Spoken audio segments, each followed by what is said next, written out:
Hello everyone, we are QDev Sigmas and my name is Iman Abisheva. We're excited to announce our app, eDom.kz, a digital apartment management system that is designed to address pressing challenges in the housing and communal sector in Kazakhstan. Our goal is to create transparency, streaming operations, and simplify daily interactions between residents and management companies.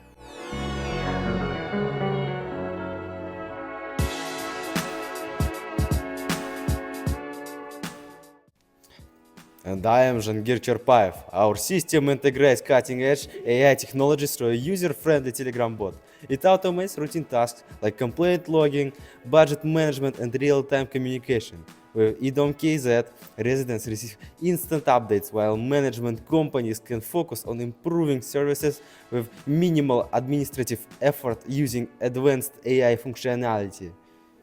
And I am Tair Kaldybayev, team leader and technician of QDev Sigmas team. Now let's dive into technical details. Our MVP, which you can illustrate on the screen, is created with no-code platform make.com that allows us to integrate different API protocols through the blocks and create logical connection within the project.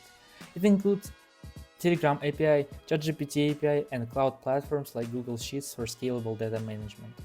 The eDom.kz bot offers commands for tasks such as budget tracking, asset management, and complaint moderation. Additionally, we plan to integrate predictive maintenance using AI, ensuring timely repairs and cost efficiency for the innovative solutions. The modular architecture makes it easy to scale and adapt the system to any residential complex needs. Thank you for your attention. We look forward to all feedback and collaborations. Goodbye.